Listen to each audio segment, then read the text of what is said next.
वर्तमान सरकार में बिगड़ी कानून व्यवस्था, महिलाओं पर अत्याचार, निकाय चुनाव में देरी और स्मार्ट मीटर थोपने के विरोध में कांग्रेस का ज्ञापन। आज उदयपुर देहात जिला कांग्रेस कमेटी द्वारा सब सिटी सेंटर स्थित कांग्रेस कार्यालय में बैठक आयोजित कर वर्तमान सरकार की जनविरोधी नीतियों के खिलाफ विरोध दर्ज किया गया। बैठक में कानून व्यवस्था की बिगड़ती स्थिति, महिलाओं पर बढ़ते अत्याचार, पंचायती राज एवं निकाय चुनाव में हो रही अनावश्यक देरी और स्मार्ट मीटर लगाए जाने जैसे अहम मुद्दों पर विस्तार से चर्चा हुई। बैठक में उदयपुर देहात जिला कांग्रेस प्रभारी एवं विधायक श्रीमती इंदिरा मीणा ने कहा कि सरकार द्वारा बार बार स्थानीय निकायों के चुनाव टालकर जनप्रतिनिधियों के अधिकारों को कमजोर किया जा रहा है, जो सीधे सीधे लोकतंत्र पर हमला है। जिला कांग्रेस अध्यक्ष श्री कचरू लाल चौधरी ने स्मार्ट मीटर योजना को आमजन पर आर्थिक बोझ डालने वाला कदम बताया और मांग की कि पहले सरकार अपने मंत्रियों व विधायकों के घरों पर ये मीटर लगवाकर पारदर्शिता दिखाए।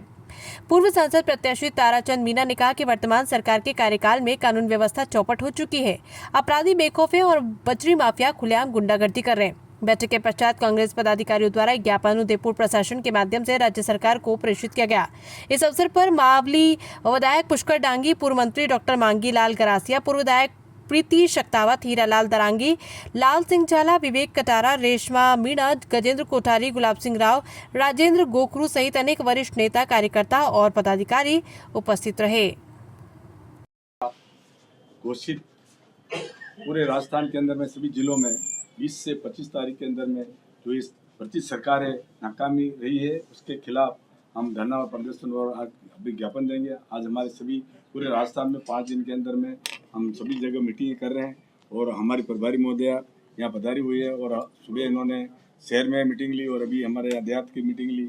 मीटिंग के अंदर में आपने देखा होगा कई घटना ऐसी हो रही हैं, महिलाओं के साथ अत्याचार, चोरी, डकैती। कल्याणपुर के अंदर में 3 दिन तक रेगुलर ताले टूटे।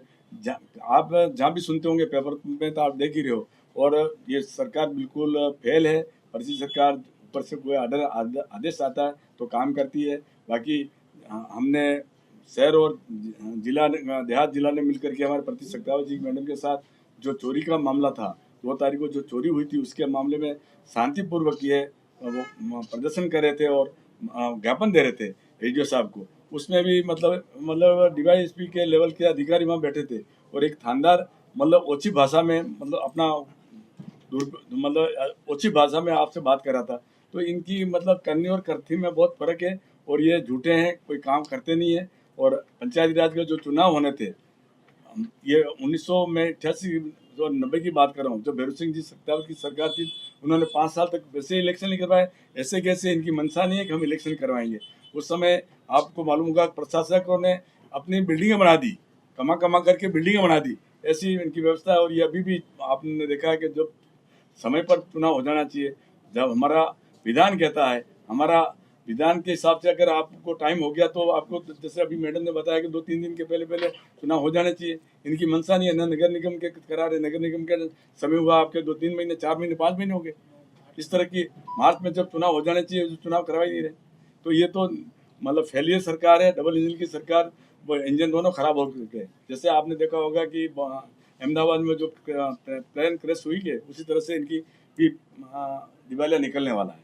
ये हमारे बड़े बड़े कारखाने बेचे जा रहे हैं, एरोप्लेन बेचे जा रहे हैं, हर चीज़ बेच रहे हैं। हमारी सरकार ने तो भाखड़ा नांगल, नेहरू जी ने बड़े बड़े बांध बना करके आज हमारे को आत्मनिर्भर किया अनाज के हिसाब से, और ये कुछ करना ही नहीं चाहते।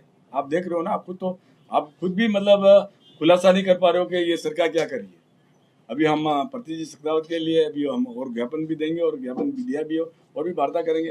आप एक थानेदार को वहाँ से हटा ही नहीं सकते। इतना क्या दबाव आ गया। अभी मैडम कह रही थी कि डिप्टी के बाद हमारा एमएलए जाकर के पैर पकड़ रहा है।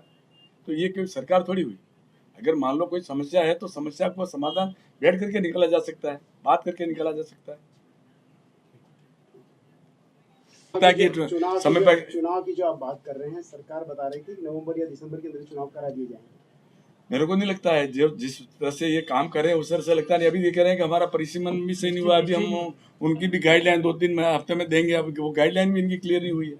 जब तक गाइडलाइन ही नहीं हुआ, हमारा जो आपने पंचायती राज में लाए हो आप, तो भाई उनका जो भी है समस्या उसको समाधान तो पहले करना चाहिए ना। जब तक समस्या नहीं दिखाएंगे, हमने पंचायत समिति बना दी, हमने वो बना दिए, जिले बना दिए। हमारी सरकार ने जिले बनाए थे, उसमें से आपने देखा होगा 8 जिले रखे और 5-7 जिले उन्होंने निरस्त भी कर दिए। जबकि प्रशासक लग गए थे, सारी सरकार की मशीनरी लग चुकी थी, उनको भी निरस्त कर दिया। तो इनकी मंशा नहीं है, और ये इनके पास पैसा ही नहीं है, ये काम करें क्या? लोगों के ठेकेदार तो आज रो रहे हैं, आंखों में आंसू आ रहे हैं उनके। आप पता करो ना, कभी भी कहीं भी वर्क चल रहे हैं, वहाँ जाकर के आप पता करना कि इनकी क्या स्थिति। सबसे प्रथम तो हम प्रीति जी को जन्मदिन की हार्दिक शुभकामनाएं देते हैं। आप स्वस्थ रहें, प्रसन्न रहें और ऐसे ही आप आंदोलन करते रहें। बताइए, जिस दिन आपने आंदोलन किया था, एसपी साहब को ज्ञापन दिया था, उसके बाद क्या कार्रवाई आगे बताइए? एसपी साहब को ज्ञापन देने के बाद उन्होंने आश्वासित किया था कि 4 दिन में इसकी कार्रवाई हो जाएगी, परंतु 4 दिन बाद एडिशनल एसपी मैडम ने मेरे बयान लिए और वहाँ पे जो लोग खड़े थे उनको बारी बारी जिनके नाम उन तक पहुँच सके उन लोग को बुला के उदयपुर उन सब के भी बयान परसों शाम तक हो चुके हैं। अब आगे की कार्रवाई के लिए आज हम एसपी साहब से बात करेंगे कि उन्होंने क्या निर्णय लिया है, क्योंकि ये जो दिनेश पाटीदार जी जो वहाँ लगे हुए, मैं उनको अभी भी जी कह के संबोधित कर रही हूँ क्योंकि उन्होंने पुलिस की वर्दी पहन रखी है और मैं पुलिस की वर्दी का सम्मान करती हूँ। ये हमारे कार्यकर्ताओं को एक एक चुन चुन के, जैसे उनको पता चलता है भाजपा का एक आधा पदाधिकारी या कोई कार्यकर्ता अंदर बैठा रहता है थाने में, वो इनको बताता है ये वो आदमी था जो उस दिन इनके साथ था, वो ये आदमी है, तो उन पे कुछ कार्रवाई नहीं कर पा रहे हैं। उन्हें अंदर बुलाते हैं, 2-4 थप्पड़ मारते हैं, कपड़े उतरवाते हैं, 10 मिनट के लिए थाने में बिठवाते हैं और 10 मिनट में वापस छोड़ देते हैं पाबंद करके। तो ये कौन सी राजनीति कहलाती है? अगर अधिकारी भी भाजपा और बीजेपी करना, भाजपा और कांग्रेस करने लगे तो वो न्यायपूर्ण जांच कैसे करेंगे? दिनेश पाटीदार जी के अगर आपने बयान सुने होंगे, जब मयूर जी ने उनका स्टेटमेंट लिया था तब भी उन्होंने यही कहा था कांग्रेस ही तो है ही ऐसे, ये तो बीजेपी है जो ढंग से आकर अपना ज्ञापन दे के चली गई।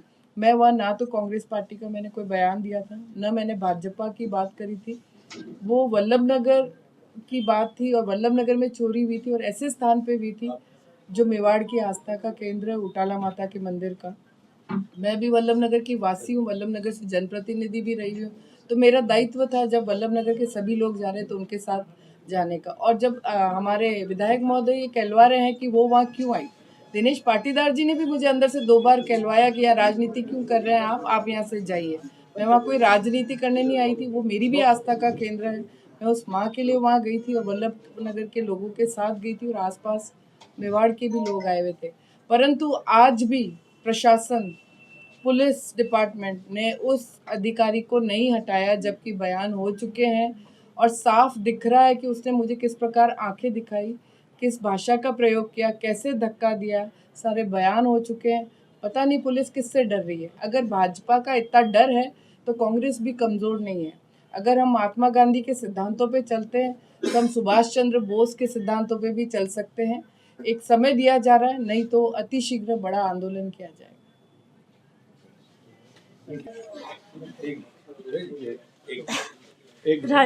आपका परिचय देना है। जी,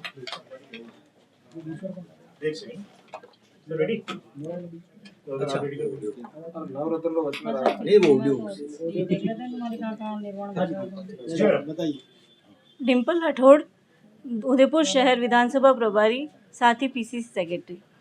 राज्य में बिगड़ती हुई कानून व्यवस्था और आम जन को जो परेशानी हो रही है उसके मद्देनज़र आज कांग्रेस के समस्त कार्यकर्ताओं ने कलेक्टर साहब को ज्ञापन देंगे। साथ ही एक महत्वपूर्ण बैठक आयोजित की गई। आप सभी जानते हैं कि उदयपुर में भी कानून व्यवस्था लगातार बिगड़ती जा रही है, जो घटनाएं लगातार घट रही है। और वैसे बीजेपी राज में क्या हो रहा है, आपस में फूट डालो और जाति के नाम पे लोगों को लड़ाने का काम ये बीजेपी सरकार कर रही है। जैसा प्रीति जी के लिए मैं कहना चाहूँगी कि एक जन प्रतिनिधि के साथ अगर ऐसा हो सकता है तो राज्य की जो महिलाएं हैं वो कहाँ तक सुरक्षित है। तो इसीलिए कांग्रेस का हर कार्यकर्ता आज मजबूती से इनके साथ खड़ा है और इनके लिए आवाज़ उठाएगा।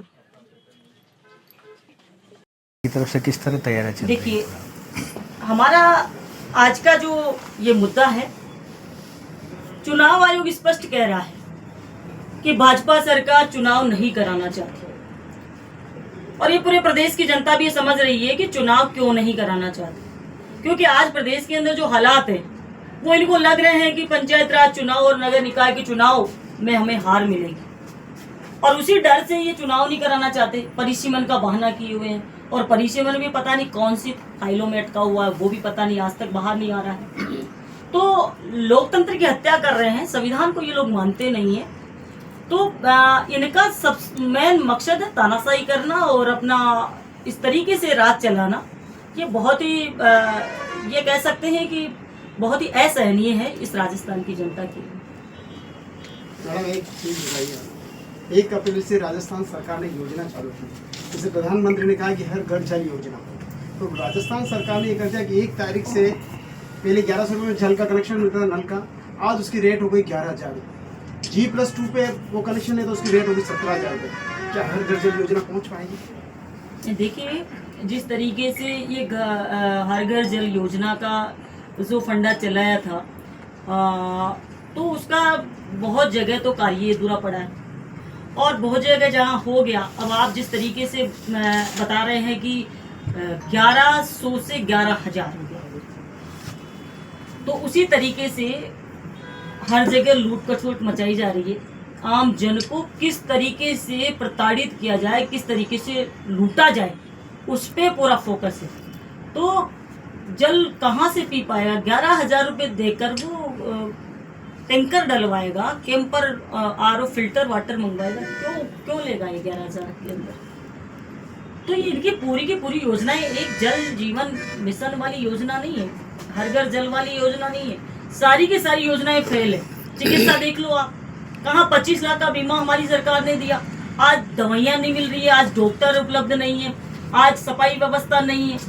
मैं पिछली बार आई थी जब नगर निगम में गई थी, वहाँ कितनी गंदगी है, मैं रुक नहीं पाई, मैं अपने साड़ी के पल्लू से अपना मुंह ढक के बाहर आई। इतनी गंदगी फैली हुई, नगर निगम कार्यालय में अगर गंदगी फैली हुई है तो बाहर तो अलग बात है। तो हर एक चीज, जल का, चिकित्सा का, शिक्षा का, आप देख लीजिए शिक्षा में पूरे विद्यालय बंद किए जा रहे हैं। ये चाहते क्या है? सारे मर्ज किए जा रहे हैं। स्कूलें खोलने की बात तो अलग है, सारे के सारे बंद करने में तुले हुए। शिक्षा मंत्री जी हर बार ऑर्डर निकालते हैं और उसको थोड़े दिनों बाद में पलट देते हैं वापस।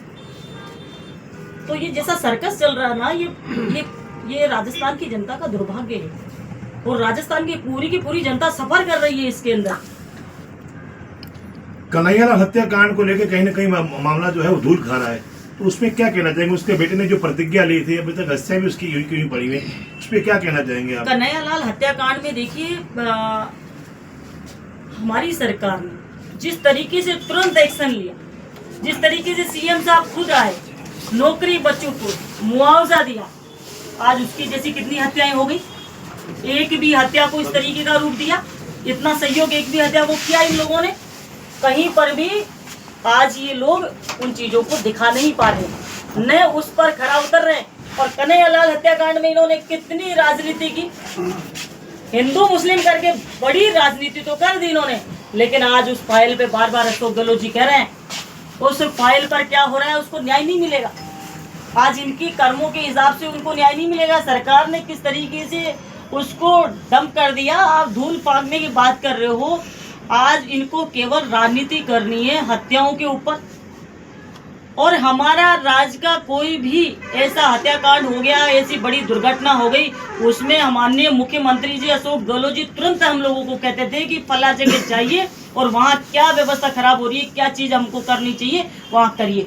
आज लाशें 5-5, 10-10 दिन तक, महीने तक पड़ी रहती है। ये लोग जिलों के अंदर ये कार्यक्रम चल रहा है 20 से 25 तारीख तक का। तो आज हम पहले शहर कांग्रेस कमेटी की और फिर देहात की जिलों मीटिंग में रखी, उसमें विभिन्न प्रकार के मुद्दे जो भाजपा सरकार है और 2023 में जिस तरीके से भाजपा आई राजस्थान के अंदर, और उसके बाद जिस तरीके से लूट, बलात्कार और महिला अत्याचार, चोरी, डकैती और भ्रष्टाचार जिस तरीके से चरम सीमा पर पहुंचा है, आज पूरी जनता, पूरे प्रदेश की जनता त्रस्त है।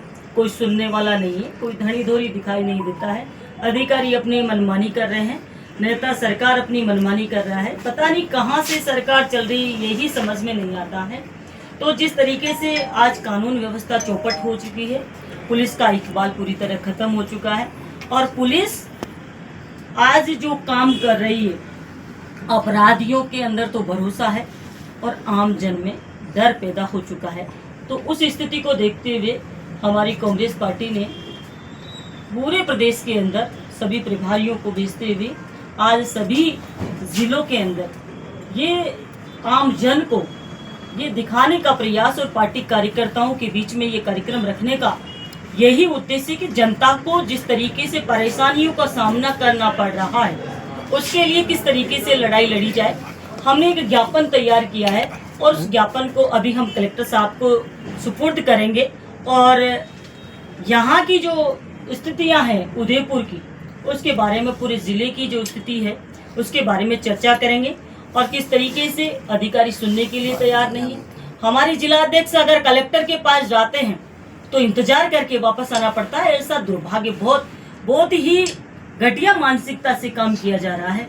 तो ये बहुत बड़ा दुर्भाग्य है इस देश के साथ में, राजस्थान का भी, जो कि आज आपने देखा होगा कुछ दिन पहले एक विधायक को डिप्टी के ढोक देना पड़ रहा है, डिप्टी के ढोक लगाना पड़ रहा है। हमारी जो विधायक पूर्व विधायक कीर्ति सत्तावत जी, उनको किस तरीके से अभद्र भाषा का प्रयोग यहाँ का संबंधित थाने का इंचार्ज करता है, तो वो बहुत ही निंदनीय है। और जितनी भी उस घटना की निंदा की जाए, क्योंकि जनप्रतिनिधि जो होते हैं, जो जनता के भरोसे पर चुनाव जीतते हैं और जनता के भरोसे पर चुनाव लड़ते हैं, हार जीत होती रहती है, सरकारें बनती रहती है, आती रहती है, जाती रहती है। हमारे राजस्थान के अंदर भी कांग्रेस की पहले, अब बीजेपी आ गई है। आने वाले समय में फिर हम दावे के साथ कहते हैं कि जिस तरीके से परेशान किया जा रहा है, हम कांग्रेस पार्टी को राजस्थान की जनता वापस चुनकर लाएगी।